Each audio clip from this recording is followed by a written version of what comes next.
Chào mừng các bạn đến với Gina kể chuyện. Hôm nay, mình sẽ đưa các bạn bước vào một câu chuyện ngôn tình siêu hài hước và drama của tác giả Nhậm Bắc. Hai chị em tôi cùng gả vào hào môn. Hai cô nàng thiên kim thật giả, một người thì cưới thái tử gia kiêu ngạo, một người lại gả cho Phật tử lạnh lùng. Tưởng đâu sẽ là chiến tranh không hồi kết, ai ngờ lại thành một nhà vui vẻ. Chuẩn bị tinh thần cười nghiêng ngả và rung rinh với những khoảnh khắc ngọt ngào nhé. Bật loa lên, thả tim cho Gina và cùng mình khám phá nào. Chương 1, chị em đấu đá, nhà họ Lục rối tung. Tôi là Linh Đường, con gái ruột vừa được nhận lại của nhà họ Lâm, một gia đình hào môn chính gốc.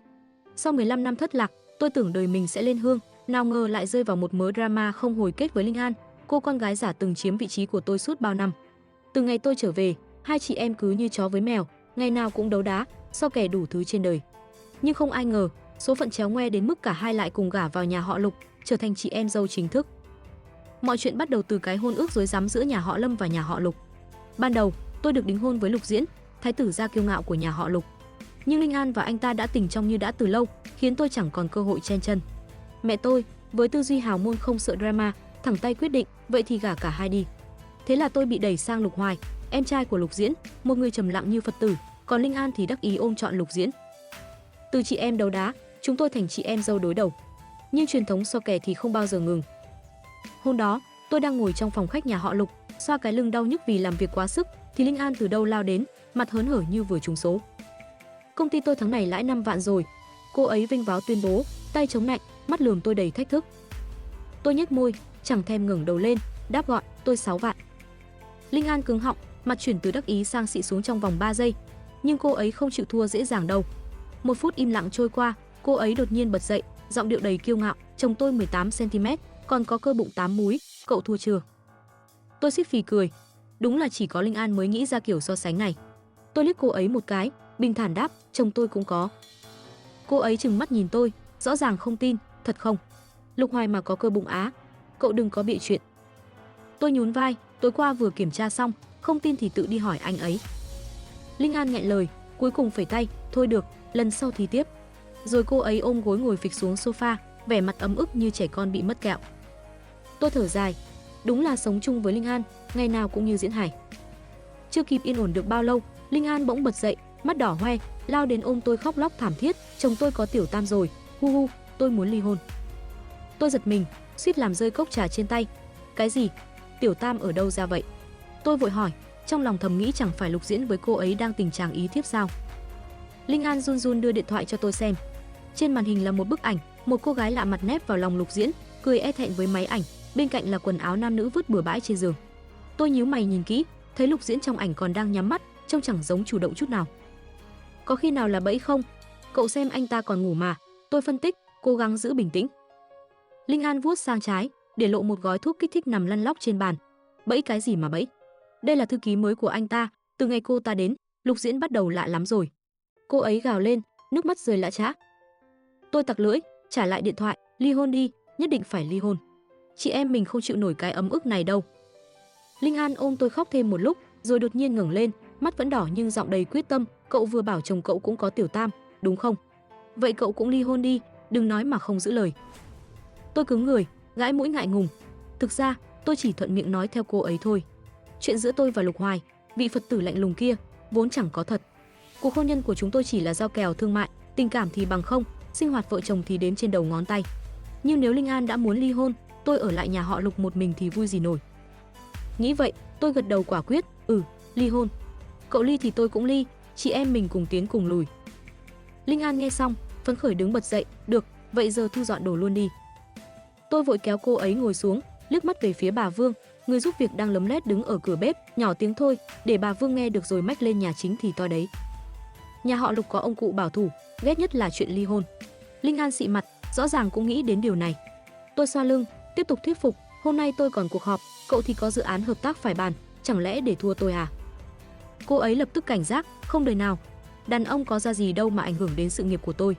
Rồi cô ấy đứng dậy, lau nước mắt, khí thế ngút trời, đi làm thôi, cuối tuần thu dọn đồ rồi chuồn. Tôi gật đầu hài lòng. Cuối tuần, Lục Diễn và Lục Hoài phải về nhà chính ăn cơm, chúng tôi vốn chẳng thích đến đó, nhân cơ hội này trốn luôn là chuẩn bài. Sau khi hẹn xong, cả hai cùng ra cửa, mỗi người một hướng đến công ty. Trước khi chia tay, tôi không nhịn được dặn thêm, cậu đừng hối hận giữa chừng đấy nhé. Linh An mà mềm lòng quay về với Lục Diễn thì tôi thành trò cười mất. Cô ấy lườm tôi, cậu nghĩ tôi là ai? Lần này ly hôn, tôi phải moi được nửa gia sản của Lục Diễn, lột sạch một lớp da của anh ta mới thôi. Tôi gật gù, được, vậy đi làm đi. Nhưng vừa đến công ty chưa được bao lâu, tôi đã thấy Lục Hoài xuất hiện trước cửa văn phòng, tay cầm hộp cơm, vẻ mặt thản nhiên, mang cơm cho vợ đây. Chương 2, hồi ức đại học và Bạch Nguyệt Quang bất ngờ. Hôm đó, sau khi Lục Hoài mang cơm đến văn phòng, tôi vẫn còn đang ngẩn người vì cái câu mang cơm cho vợ đầy bất ngờ của anh ấy. Kết hôn hơn nửa năm, đây là lần đầu tiên anh ta làm cái chuyện lãng mạn kiểu này. Nếu là trước đây, có lẽ tôi đã cảm động rưng rưng mà nghĩ rằng Phật tử cuối cùng cũng chịu xuống núi vì mình. Nhưng giờ thì sao nổi, tôi đã quyết tâm ly hôn cùng Linh An rồi mà. Anh ta càng tốt với tôi lúc này, tôi chỉ càng thấy áy náy thôi. Lục Hoài vẫn giữ vẻ mặt thản nhiên như mọi ngày, đặt hộp cơm xuống bàn, rồi nhàn nhạt nói, bà Vương bảo sáng nay em với Linh An bàn chuyện gì đó căng thẳng lắm, còn chẳng ăn sáng đã chạy đi mất. Sao vậy, tối qua mệt quá nên sáng không thấy đói à? Tôi suýt sặc nước, cái gì mà tối qua mệt quá chứ? Anh ta đang ám chỉ cái gì đây? Tôi liếc nhìn Lục Hoài, cố gắng dò xét xem bà Vương có lỡ miệng kể chuyện ly hôn cho anh ta nghe không. Nhưng với cái tính lạnh như băng của anh ta, chắc cũng chẳng thèm quan tâm đâu mà. Dù sao cuộc hôn nhân này cũng chỉ là một bản hợp đồng, anh ta không phản bội tôi không dây dưa anh ta, vậy là đủ. Nhưng giữa đàn ông và chị em, dĩ nhiên tôi chọn chị em rồi. Linh An quan trọng hơn cái gã Phật tử này gấp trăm lần. Thấy tôi không trả lời, Lục Hoài lại nhìn tôi chằm chằm, ánh mắt sâu thẳm như muốn đào bới gì đó trong đầu tôi. Tôi nuốt nước bọt, cười gượng, sáng nay vội quá thôi. Bà Vương không nói gì thêm với anh chứ? Anh ta chậm rãi mở hộp cơm, đẩy về phía tôi, không có gì, ăn đi, kẻo nguội. Tôi thở phào, định bảo anh ta về để tôi còn làm việc, thì anh ta đột nhiên lên tiếng, tuần sau Thẩm Dĩ về nước, em đi dự tiệc với tôi nhé. Anh tôi và Linh An cũng đi. Tôi ngẩn người, Thẩm Dĩ, cái tên này vừa nghe đã thấy mùi drama từ thời đại học ùa về. Lục Hoài mím môi, giọng hơi ngập ngừng, bạn cùng khoa với em hồi đại học. Nhà cô ấy là thế giao với nhà họ Lục, lần này về nước mở tiệc, nhà mình không thể không đến. Chúng ta là vợ chồng, dĩ nhiên phải đi cùng nhau. Tôi nhếch môi, trong đầu lập tức hiện lên hình ảnh một cô nàng đỏng đảnh, suốt ngày bám lấy Lục Hoài hồi đại học. Thẩm Dĩ, cái tên mà chỉ cần nhắc đến là tôi đã muốn lật bàn. Ai ở trường mà chẳng biết cô ta là Bạch Nguyệt Quang trong lòng Lục Hoài. Hồi đó, hai người họ ngày nào cũng kè kè bên nhau, nói cười vui vẻ, có lần còn ngồi dưới gốc cây trong sân trường tâm sự đến tận khuya. Dân tình đồn ầm lên rằng họ là một cặp trời sinh, chỉ thiếu nước công khai thôi. Nhưng rồi Thẩm Dĩ đột ngột đi du học, để lại Lục Hoài suy sụp đến mức nằm bẹp 3 tháng, sau đó quay ra tụng kinh niệm Phật, lân trăng hạt suốt ngày, kiếm luôn biệt danh Phật tử. Ai cũng bảo anh ta tổn thương sâu sắc, nhìn thấu hồng trần, từ đó không còn thiết tha yêu đương gì nữa. Tôi thì chẳng quan tâm lắm đến chuyện tình cảm của họ. Hồi đại học, tôi bận đấu đá với Linh An, làm gì có thời gian mà hóng hớt. Mọi chuyện bắt nguồn từ ngày nhập học, khi bố mẹ ruột nhận ra tôi ngay từ cái nhìn đầu tiên, bảo tôi là con gái thất lạc 15 năm của nhà họ Lâm. Sau một màn xét nghiệm ADN đầy kịch tính, tôi chính thức trở thành thiên kim hào môn, còn Linh An từ tiểu thư cành vàng lá ngọc bỗng hóa thành hàng giả. Nhưng cô ấy chẳng chịu thua đâu, ngày nào cũng khiêu khích tôi, kiểu như, Linh Đường, cậu đừng mơ cướp được Lục Diễn của tôi. Anh ấy yêu tôi nhất, cậu chỉ là kẻ đến sau thôi. Tôi vốn chẳng thèm Lục Diễn, nhưng đã là con gái thì không thể thua trong mấy vụ đấu khẩu thế này. Thế là tôi bắn đại, không sao, cậu có anh cả nhà họ Lục thì tôi sẽ cưa đổ em trai anh ta. Sau này chị em mình cùng gả vào đó, ngày nào tôi cũng xuất hiện trước mặt cậu cho cậu tức chơi. Ai ngờ mẹ tôi đứng ngay sau lưng, nghe được hết, liền đập bàn đứng dậy, được lắm, vậy thì gả cả hai đi. Tôi choáng váng, nghĩ thầm Lục Hoài chắc chắn sẽ từ chối, ai ngờ hôm sau anh ta đã mang sính lễ 200 vạn đến nhà, mặt tỉnh bơ như đi mua rau ngoài chợ. Tôi cắn răng gật đầu, phần vì tiền quá nhiều, phần vì không muốn thua Linh An. Đêm tân hôn, Lục Hoài chỉ liếc tôi một cái, đắp chân cho tôi rồi quay sang phòng thiền ngủ luôn. Tôi thở phào, nghĩ bụng anh ta chắc chỉ lấy tôi làm cái cớ để tiếp tục tu hành bên Phật tổ. Thế là tôi đề nghị 3 điều luật, không can thiệp đời tư, giữ lễ độ, sống yên ổn. Anh ta đồng ý ngay. Nhưng chưa được nửa tháng, tôi và Linh An uống say, tôi lỡ leo nhầm lên giường anh ta. Từ đó, cứ vài ngày, trong phòng tôi lại xuất hiện một chai rượu mới, hương vị ngon đến lạ. Mỗi lần tỉnh dậy, tôi đều thấy mình nằm gọn trên giường Lục Hoài, còn anh ta thì ngồi bên cạnh, tay cầm tràng hạt, mặt lạnh tanh như chẳng có chuyện gì xảy ra. Lâu dần, chúng tôi thành ra có cái nhịp sống kỳ lạ, cứ say là. Có một đêm, giờ nghĩ lại, tôi mới thấy nghi ngờ, mấy chai rượu đó từ đâu ra vậy? Chẳng lẽ là Lục Hoài cố tình? Nhưng lúc đó tôi chẳng kịp nghĩ nhiều, vì drama của Linh An với Lục Diễn vừa nổ ra, thì Thẩm Dĩ, Bạch Nguyệt Quang của Lục Hoài cũng sắp về nước. Tôi còn đang áy náy vì chuyện ly hôn, giờ thì hết luôn. Anh ta muốn dẫn tôi đi gặp người trong lòng để khoe mẽ sao nổi. Những gì thuộc về tôi không để ai cướp mất đâu. Tôi lườm Lục Hoài một cái, gằn giọng, biết rồi, tôi sẽ ăn diện thật đẹp mà đi. Anh ta nghe xong, mắt sáng lên, khóe môi còn nhếch thành một nụ cười hiếm hoi, vậy để tôi chuẩn bị trang phục cho em. Tôi nghẹn họng, cái gì? còn sợ tôi ăn mặc lôi thôi làm mất mặt anh ta trước thẩm dĩ nữa sao? Tức mình, tôi đẩy Lục Hoài ra khỏi văn phòng, nghiến răng gọi ngay cho Linh An. Nhưng chưa kịp mở miệng, đầu dây bên kia đã vang lên tiếng hét phẫn nộ của cô ấy, trời đánh thánh vật Lục Diễn. Đến giờ mà vẫn chưa nhắn tin cho tôi. Bình thường giờ này anh ta đều báo cáo đang làm gì, rõ ràng là có tiểu tam rồi. Tôi nghẹn lời, định an ủi thì cô ấy đột nhiên chuyển chủ đề, công ty cậu tháng trước lãi bao nhiêu? Tôi ngẩn người, lật báo cáo ra xem rồi đáp thật, 6 vạn. Bên kia im lặng một lúc, rồi tiếng khóc xé lòng vang lên, oa oa, quá bất công. Hôn nhân không suôn sẻ, sự nghiệp cũng thua cậu. 1 vạn đấy, đủ để bao nuôi 18 anh người mẫu cơ mà. Tôi nhếch môi, chắc tôi vẫn thua cậu đôi chút. Nói xong tôi hối hận ngay, tự vả vào miệng mình. Đúng là thói quen đấu đá, đến lúc thảm cũng phải so kè. Linh An lập tức ngừng khóc, hào hứng hỏi, sao thế? Chồng cậu cũng có tiểu tam à? Tôi đành kể lại chuyện Lục Hoài đến văn phòng và tin thẩm dĩ sắp về. Nghe xong, cô ấy im lặng hồi lâu, rồi tạch một tiếng, cúp máy luôn. Tôi, đúng là tình chị em mong manh như nhựa. Không thèm an ủi tôi lấy một câu, đã thế còn cúp mấy cái giục. Tôi bĩu môi, đặt điện thoại xuống, quyết tâm tập trung làm việc. Bạch Nguyệt Quang hay Lục Hoài gì thì kệ, không ai cản được tôi kiếm tiền đâu. Nhưng đến chiều, Linh An đột nhiên mang giày cao gót, đạp cửa văn phòng tôi bước vào, mặt hầm hầm, Linh Đường, cậu có thể bớt ngốc đi không? Thẩm dĩ ngày xưa gây chuyện với chúng ta thế nào, giờ còn quay về cướp chồng cậu chịu được sao? Tôi bĩu môi, tôi đâu có nói là chịu. Rõ ràng cô ấy cúp máy tôi trước, giờ còn quay lại mắng tôi. Hồi mới về nhà họ Lâm, tôi với Linh An vốn cũng không tệ lắm. Nhưng chẳng bao lâu sau, cô ấy đột nhiên trở mặt, suốt ngày so kè với tôi. Mãi đến một buổi tiệc ký túc, cả hai say xỉn, ôm nhau khóc mới biết hóa ra đều bị thẩm dĩ giật dây. Cô ta dỉ tai Linh An rằng tôi muốn cướp Lục Diễn, đẩy cô ấy ra khỏi nhà họ Lâm. Tôi thì chẳng hiểu nổi thẩm dĩ rảnh rỗi đến mức nào mà đi gây chia rẽ chị em chúng tôi. Linh An tức tối ném một xấp giấy lên bàn, tôi gọi luật sư soạn đơn ly hôn rồi, cả của cậu cũng có. Đi thôi, ly hôn ngay hôm nay, moi sạch tình của Lục Hoài, để thẩm dĩ không được xu nào. Tôi xúc động ôm chầm cô ấy, hu hu, chị em tốt, tôi biết cậu không bỏ rơi tôi mà. Cô ấy hừ lạnh, ai thèm thương cậu, tôi chỉ sợ cậu thảm hơn tôi thôi. Tôi cười hớn hở, cậu nói gì cũng đúng. Linh An đúng là miệng dao găm lòng đậu phụ, tôi quen rồi. Cô ấy tiếp tục bĩu môi, đúng cái gì mà đúng. Lục Diễn có tiểu tam còn đỡ, chứ cái Bạch Nguyệt Quang của Lục Hoài mới đáng ghét. Cậu nói xem, thích ai không thích, lại đi thích cái gã Phật tử ấy. Tôi mím môi, lần này hiếm hoi không cãi lại. Thích Lục Hoài là bí mật chỉ mình Linh An biết. Gương mặt anh ta đúng gu của tôi, sơ mi trắng, kính gọng vàng, vẻ cấm dục quyến rũ chết người. Nhưng sau khi cưới, anh ta lạnh lùng đến mức tôi tưởng mình gả cho tượng Phật. Giờ anh ta nhắc đến thẩm dĩ với vẻ hồi hộp, tôi đột nhiên thấy chạnh lòng. Nếu đã không sưởi ấm được trái tim anh ta, thì ly hôn cũng chẳng sao. Đàn ông tốt ngoài kia còn đầy. Chương 3, xe xỉn đấu khẩu, đòi ly hôn ngay trong đêm.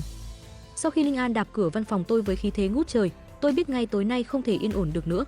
Cô ấy vừa ném đơn ly hôn lên bàn vừa tuyên bố hùng hồn, chị em mình phải ly hôn ngay hôm nay, không chờ đến cuối tuần. Moi sạch tiền của hai anh em nhà họ Lục, để bọn đàn ông biết thế nào là lễ độ. Tôi gật đầu lia lịa, trong lòng thầm nghĩ, đúng là chị em tốt, lúc cần là có nhau ngay. Nhưng tôi vẫn còn chút tỉnh táo, liếc đồng hồ rồi đề nghị, giờ cũng tan làm rồi, hay tối nay đi quẩy một trận cho bỏ tức. Ly hôn thì để mai tính, cứ vui đã. Linh An nhướng mày, giơ ngón tay lên, tôi muốn 8 anh người mẫu cơ.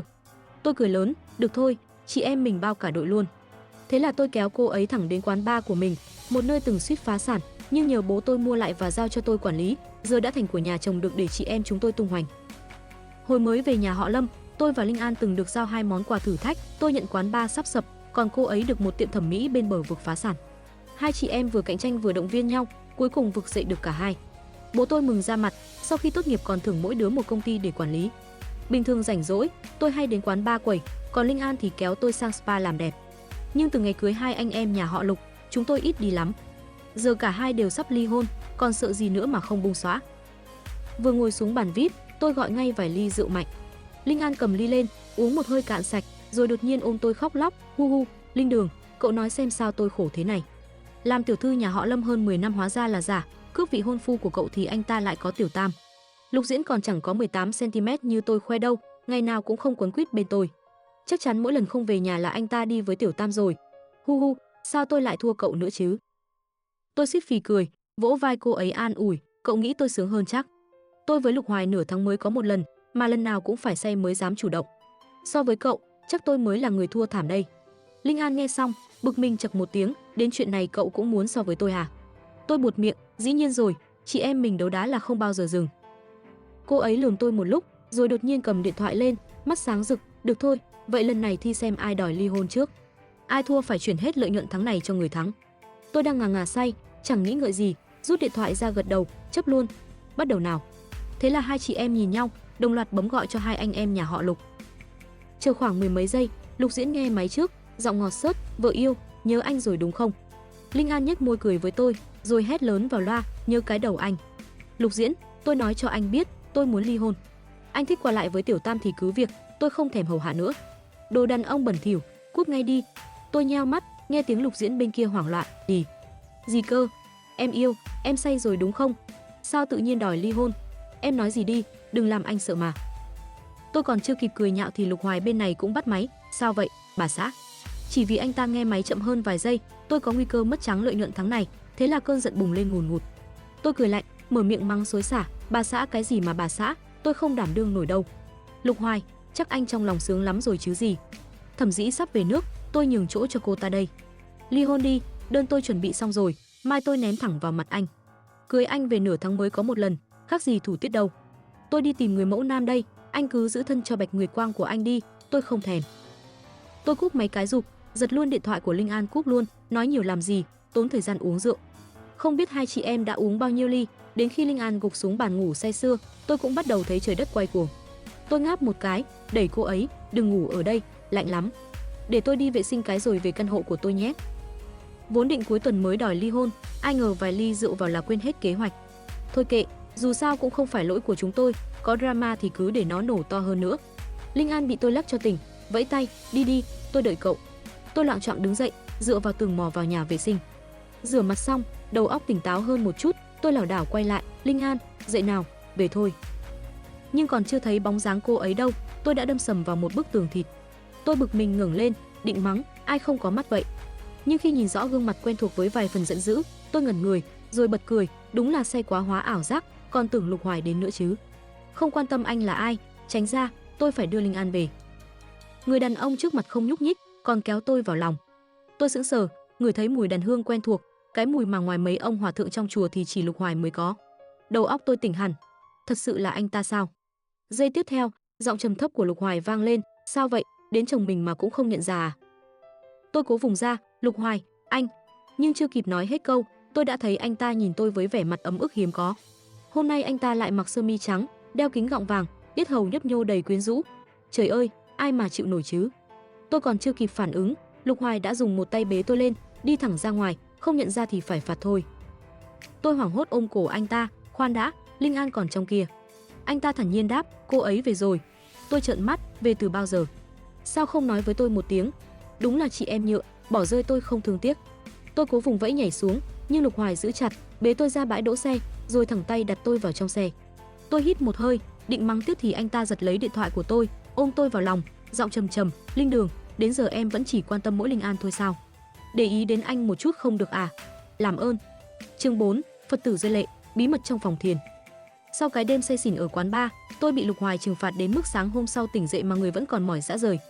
Mở mắt ra, tôi thấy mình đang nằm trong vòng tay anh ta, còn anh ta thì nhìn tôi chằm chằm, mắt đỏ hoe như vừa khóc cả đêm. Tôi đẩy nhẹ anh ta, giọng ngái ngủ, "Tránh ra chút đi, tôi còn phải tìm Linh An nữa."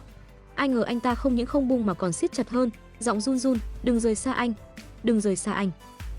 Tôi ngẩn người, đầu óc quay về tin đồn hồi đại học. Nghe nói sau khi Thẩm Dĩ bỏ đi du học không lời từ biệt, Lục Hoài bị sốc tâm lý nặng, từ đó mới thành Phật tử lạnh lùng như ngày nay. Chẳng lẽ giờ anh ta tái phát rồi? Nghĩ đến việc căn bệnh này liên quan đến Thẩm Dĩ, tôi bỗng thấy khó chịu, nhưng vẫn cố vỗ lưng anh ta như dỗ trẻ con, "Lục Hoài, em đây mà, em không đi đâu hết." Một lát sau, anh ta mới thả lỏng người, buông tôi ra, rồi nhìn tôi cẩn thận, "Xin lỗi, anh làm em sợ đúng không? Em có ghét anh không?" Tôi lắc đầu, "Không có, chuyện bình thường thôi. Còn tối qua, cả hai đều là người lớn, chẳng ai thiệt gì. Nhưng tôi nghĩ khi Thẩm Dĩ về, bệnh của anh sẽ đỡ hơn. Tránh ra nào, tôi phải gọi cho Linh An. Tôi lo Linh An tối qua bị bỏ rơi, không biết có về nhà an toàn không." Nhưng vừa cầm điện thoại lên, tôi tá hỏa khi thấy cả chục cuộc gọi nhỡ từ cô ấy, kèm một tin nhắn, "Cứu tôi với." Tôi giật mình, tay run run bấm gọi lại, "Alo, Linh An, cậu ở đâu? Có chuyện gì vậy?" Chưa kịp nói hết câu, đầu dây bên kia vang lên tiếng cô ấy gào thét, "Lục Diễn, anh quá đáng lắm rồi." Rồi tiếng động ngày càng khó diễn tả, tôi lặng lẽ cúp máy. Xem ra Linh An tạm thời không gặp nguy hiểm gì về thể xác, nhưng sao cô ấy lại quay về với Lục Diễn rồi? Chẳng phải đòi ly hôn sao? Tôi ngẩng lên định hỏi Lục Hoài thì thấy mặt anh ta đen sì, tay nắm chặt tràng hạt, mắt đỏ lên như sắp khóc lần nữa. Anh ta kéo tôi lại gần, giọng khàn khàn, "Linh Đường, trong mắt em chỉ có Linh An thôi sao?" Tôi chớp mắt, định giải thích thì anh ta cúi xuống, hôn tôi một cách cuồng nhiệt, "Không ngoan, phải phạt tiếp." Tôi bị anh ta giày vò thêm lần nữa đến mức gần như kiệt sức, chỉ nghe anh ta thở dài bên tai, "Thẩm Dĩ ư? Giải dược của anh từ trước đến giờ luôn là em." Tôi ngơ ngác, còn chưa kịp tiêu hóa câu nói đó thì Lục Hoài đã bế tôi lên, đưa đến trước cửa phòng thiền, nơi mà từ ngày cưới đến nay tôi chưa từng được bước vào. Anh ta đặt tôi xuống, mở cửa ra, giọng trầm trầm, "Linh Đường, nếu em thấy con người thật của anh, em có ghét anh không?" Tôi sững sờ, chưa hiểu anh ta định làm gì. Lục Hoài cười chua chát, "Anh không muốn em thấy bí mật của anh, nhưng chỉ khi phơi bày hết, em mới tin anh." Nói xong, anh ta đẩy tôi vào trong, rồi đóng cửa lại. Tôi đứng ngây ra, nhìn cảnh tượng trước mắt mà quên cả suy nghĩ. Tôi cứ tưởng phòng thiền của Lục Hoài sẽ đầy tượng Phật, đèn dầu, tràng hạt, những thứ đúng chuẩn Phật tử. Nhưng không, cả căn phòng chật kín tranh và ảnh, mà nhân vật chính trong tất cả đều là tôi. Tôi bước tới xem kỹ hơn, nhận ra phần lớn là ảnh chụp lén từ năm 2 đại học, khi tôi tham gia buổi chào đón tân sinh viên. Có tấm tôi đang cầm micro hát, tấm tôi cười toe toét với bạn bè, thậm chí cả tấm tôi ngủ gật trong lớp cũng bị chụp lại. Trời ơi, Lục Hoài hóa ra là fan cùng của tôi từ bao giờ vậy? Tôi quay lại mở cửa, đối mặt với ánh mắt ngượng ngùng của anh ta. Anh ta nắm tay tôi, lắp bắp, Đường, anh với Thẩm Dĩ không có gì hết. Hai nhà là thế giao, hồi đó anh thích em nhưng không dám nói. Cô ấy chủ động tìm anh, bảo sẽ giúp anh thử lòng em." Tôi nghe xong, mọi thứ như sáng tỏ. Bảo sao Thẩm Dĩ ngày xưa cứ nhìn tôi như muốn ăn tươi nuốt sống. Bảo sao cô ta dỉ tai Linh An để gây chia rẽ chị em chúng tôi. Hóa ra tất cả chỉ là một màn kịch vụng về để cô ta giúp Lục Hoài cưa tôi. Tôi thở dài, tiến sát anh ta, ép anh ta nhìn thẳng vào tôi, "Vậy sao không nói với tôi từ đầu?" Lục Hoài cúi mắt, tay nắm chàng hạt run run, anh có bệnh." Tôi bật cười, nhưng sau khi nghe anh ta và mẹ anh ta giải thích thêm, tôi mới hiểu. Hóa ra Lục Hoài mắc chứng tự ti và ám ảnh, không dám bộc lộ tình cảm với tôi. Để thu hút sự chú ý, anh ta cố tình mặc sơ mi trắng, đeo kính gọng vàng, đúng gu của tôi, chỉ mong tôi để mắt đến. Khi tôi bắn đại câu cưa đổ em trai nhà họ Lục, anh ta mừng như bắt được vàng, sợ chậm một giây là tôi đổi ý nên lập tức mang sính lễ đến. Anh ta còn thú nhận, nếu không vì đêm em say rượu leo lên giường anh, có lẽ anh đã nhịn cả đời. Tôi tròn mắt, nhịn cái gì mà nhịn? Anh ta đỏ mặt, mắt rưng rưng, "Anh sợ em ghét anh." Tim tôi mềm nhũn, tôi rướn lên hôn nhẹ anh ta một cái. Đợi anh ta bình tĩnh lại, tôi tò mò hỏi, "Thế còn anh trai anh thì sao? Lục Diễn có tiểu tam thật không?" Lục Hoài nhướng mày, "Lục Diễn nổi tiếng sợ vợ, làm gì có gan có tiểu tam." Anh ta bế tôi lên, đặt lại xuống giường, hôn tôi đầy mê say, "Còn em thì sao, không để ý anh nhiều hơn được à?" Tôi nghe giọng anh ta pha chút ghen tuông, không nhịn được cười trộm, kéo anh ta lại hôn sâu hơn, "Dĩ nhiên là em quan tâm anh là người em thương nhất mà. Nhưng không phải chỉ mình em say leo lên giường anh cũng từng say rồi leo lên giường em đấy thôi. Sao anh dám chắc anh trai anh không làm thế với người khác?" Hơi thở Lục Hoài nặng nề hơn, anh ta nắm chặt tay tôi, đánh dấu khắp người tôi, "Linh Đường, đàn ông say thì không làm được gì đâu, anh là cố ý đấy." Tôi nghẹn lời, nhìn anh ta cười gian mà chỉ biết thầm mắng, đúng là Phật tử giả tạo, hóa ra toàn bộ mấy chai rượu trong phòng tôi đều là kế hoạch của anh ta. Chương 5, chị em hòa giải, hào môn vui vẻ cả nhà. Sau khi Lục Hoài thú nhận hết bí mật trong phòng thiền, anh ta bám tôi như sam. Mỗi lần tôi định nhắn tin cho Linh An, anh ta lại tìm cách trừng phạt tôi, khiến tôi chỉ còn cách đợi anh ta ngủ say rồi lén lút liên lạc với chị em. Nhưng kỳ lạ thay, Linh An như bốc hơi khỏi nhân gian, tin nhắn tôi gửi đều chìm vào im lặng. Tôi lo đến mức suýt gọi 110 báo cảnh sát, may mà Lục Hoài kịp kéo tôi lại, nhàn nhạt nói, "Chờ đến ngày Thẩm Dĩ về nước, em sẽ gặp được chị dâu." Hóa ra anh ta nói đúng. Ngày Thẩm Dĩ tổ chức tiệc mừng về nước ở nhà họ Thẩm, tôi vừa bước vào đã thấy Linh An đứng đó, mặt mày xám xịt như vừa bị ai hành hạ cả tuần. Tôi định chạy đến hỏi han thì Thẩm Dĩ lướt tới, nhìn Lục Hoài bên cạnh tôi với vẻ e thẹn, "Anh Hoài, lâu quá không gặp." Tôi đảo mắt khinh bỉ, đẩy cô ta ra không chút khách khí, "Thẩm tiểu thư, cô có gì mà cứ lượn lờ trước mặt chồng tôi thế? Ở nước ngoài lâu năm vậy mà không biết anh ấy đã có vợ à? Hay đây là truyền thống nhà họ Thẩm, thích chen chân vào hạnh phúc người khác?" Tôi cố tình nói to cho cả hội trường nghe, mặt Thẩm Dĩ trắng bệch, tức tối lườm tôi, "Linh Đường, đừng nói bậy. Tôi với anh Hoài là thanh mai trúc mã, chào hỏi một câu cũng không được sao?" Tôi chẳng thèm đôi co, bỏ lại Lục Hoài rồi đi thẳng đến chỗ Linh An. Dù sao nhà họ Thẩm cũng sắp sập đến nơi, cô ta nhảy nhót được mấy hôm nữa đâu mà sợ. Đến gần, tôi đảo mắt nhìn quanh nhưng không thấy bóng dáng Lục Diễn. Linh An nhìn tôi với vẻ tội nghiệp, mắt đỏ hoe, "Chị em ơi." Tôi quá hiểu cô ấy, cứ gọi chị em ngọt xớt thế này là chắc chắn có ý đồ, liền cảnh giác hỏi, "Cậu muốn gì?" Cô ấy mím môi, giọng ấm ức, "Lục Diễn giữ hết đồ của tôi, không cho tôi đi. Giúp tôi với, tôi muốn ly hôn." Tôi sững người, mấy ngày nay chuyện tiểu tam của Lục Diễn giải quyết chưa? Vừa nghe đến tiểu tam, Linh An nổi điên, giải quyết cái gì mà giải quyết? Anh ta bảo tôi chờ để xử lý xong sẽ giải thích, nhưng cả tuần nay tôi chẳng thấy mặt anh ta đâu. Tôi nghi anh ta đang bận giấu Tiểu Tam thì có. Nghĩ dỗ ngọt tôi vài đêm là tôi mềm lòng à? Vi, ly hôn, lấy nửa tài sản của anh ta rồi đi bao một dàn người mẫu nam chẳng sướng hơn sao? Tôi nhướng mày, kéo tay cô ấy đầy phẫn nộ, quá đáng thật. Đi, tôi dẫn cậu đi ly hôn ngay. Nhưng vừa bước ra cửa, Lục Diễn không biết từ đâu lao tới, chặn chúng tôi lại. Anh ta mím môi, mắt đỏ hoe nhìn Linh An, vợ ơi. Tôi cười tươi, chắn trước mặt cô ấy, Lục tiên sinh, anh không nghe chị em tôi đòi ly hôn sao? Anh quá đáng lắm rồi đấy. Dù bố mẹ tôi đang vi vu trời Tây, nhưng nếu họ biết anh bắt nạt Linh An thế này. Lục Diễn liếc tôi, giọng run run, 500. Tôi lắc đầu, cười tươi hơn. 5.000. Tôi giơ một ngón tay. Anh ta nghiến răng, miễn cưỡng gật đầu, được rồi. Tôi đắc ý quay lại thì thầm với Linh An, chia đôi nhé, cậu ở lại với Lục Diễn đi. Cô ấy ngơ ngác, gì cơ? Tôi đẩy cô ấy về phía Lục Diễn, vẫy tay tạm biệt, 1 tỷ đấy, mỗi đứa 50 triệu, đủ bao người mẫu nam rồi. Linh An trợn mắt, định mắng tôi nhưng tôi đã chuồn mất. Tôi cũng chẳng muốn bán đứng chị em đâu, nhưng 1 tỷ cơ mà. Một tuần sau, công ty của Lục Diễn ra thông báo, còn Linh An gọi điện gào lên, cậu biết từ bao giờ? Dám đồng lõa với Lục Diễn lừa tôi. Tôi kêu oan, tôi mà biết sớm thì đã không cá cược với cậu. Tôi cũng mới biết gần đây thôi, liên lạc mãi không được, suýt báo cảnh sát thì Lục Hoài mới nói. Hóa ra cô thư ký của Lục Diễn là người nhà họ Thẩm cài vào. Anh trai Thẩm Dĩ từng thích Linh An, không chịu nổi cảnh cô ấy hạnh phúc với Lục Diễn, nên sai tình nhân của mình quyến rũ anh ta, vừa gây rạn nứt vừa moi thông tin công ty. Cái gói thuốc kích thích cũng là họ cố tình để lại. Lục Diễn tương kế tự kế, lợi dụng cô ta lấy thông tin nhà họ Thẩm, kiếm được hợp đồng lớn. Nhưng anh ta sơ suất để cô thư ký chụp ảnh gửi Linh An, khiến cô ấy đau khổ cả tuần. 1 tỷ tôi đòi chẳng qua là phạt anh ta chút thôi. Nghe đâu chưa đầy 1 tháng, Lục Diễn sẽ nuốt trọn công ty nhà họ Thẩm, kiếm ít nhất 10 tỷ. Tôi chỉ lấy 1/10, quá hời rồi còn gì. Tôi bảo rồi, mỗi đứa một nửa. 50 triệu của cậu tôi chuyển rồi. Sao, chị em tôi có nghĩa khí không? Linh An hừ lạnh, đừng quên vụ cá cược, cậu còn nợ tôi tiền lãi tháng này.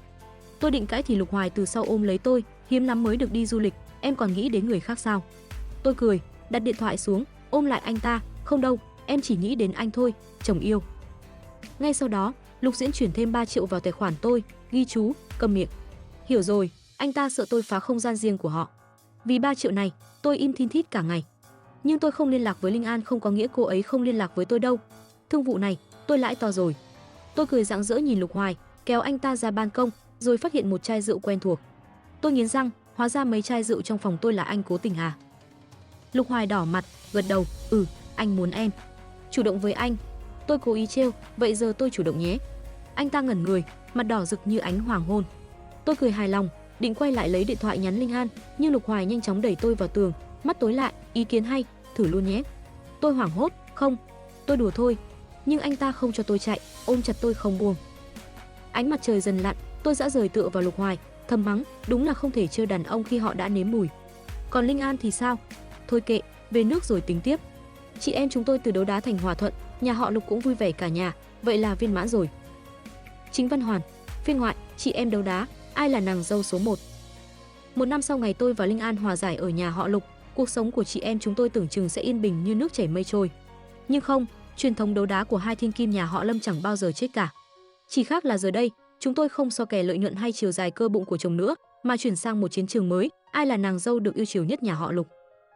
Hôm đó là cuối tuần, tôi và Lục Hoài vừa từ công ty về nhà thì thấy Linh An đứng sẵn ở cửa, tay cầm một hộp quà xinh xắn, mặt vênh váo, Linh Đường, hôm nay Lục Diễn tự tay làm bánh ngọt cho tôi đấy. Anh ấy còn pha trà hoa hồng, bảo tôi uống vào sẽ trẻ mãi không già. Chồng cậu làm được thế không? Tôi liếc cái hộp bánh trên tay cô ấy, trong lòng thầm mắng, Lục Diễn mà biết làm bánh, chắc chắn là mua ngoài tiệm rồi dán mác tự làm để lấy lòng vợ thôi. Nhưng tôi đâu dễ thua. Tôi nhếch môi, kéo Lục Hoài đang đứng ngây ra bên cạnh. Chồng tôi hôm qua vừa massage chân cho tôi cả tiếng, còn tự tay nấu canh gà hầm thuốc bắc, bảo tôi uống để khỏe mạnh sinh con. Chồng cậu có kiên nhẫn vậy không? Lục Hoài nghe xong, mặt đỏ bừng, lẩm bẩm, Đường, chuyện này.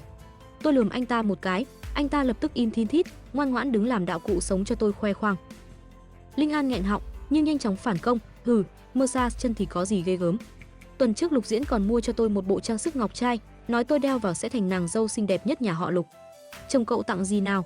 Tôi cười khẩy, chỉ tay vào chiếc vòng cổ kim cương lấp lánh trên cổ, thấy không? Lục Hoài tuần trước đặt riêng từ Pháp về, còn khắc tên tôi lên đấy. Ngọc trai của cậu sao bằng được? Hai chị em đang đấu khẩu đến cao trào thì Lục Diễn từ trong nhà bước ra, tay bưng một khay trà, cười lấy lòng, vợ yêu, trà hoa hồng của em đây. Linh An đắc ý quay sang tôi, thấy chưa? Chồng tôi chiều tôi tận răng. Tôi chưa kịp đáp thì Lục Hoài cũng lặng lẽ đi vào bếp, lát sau bưng ra một bát canh nóng hổi, Đường Đường, canh gà của em, còn nóng đấy, uống đi kẻo nguội. Tôi và Linh An nhìn nhau, đồng loạt hừ một tiếng, rồi quay đi chỗ khác. Nhưng trong lòng tôi thầm nghĩ, được lắm, Lục Hoài, cuối cùng cũng biết phối hợp.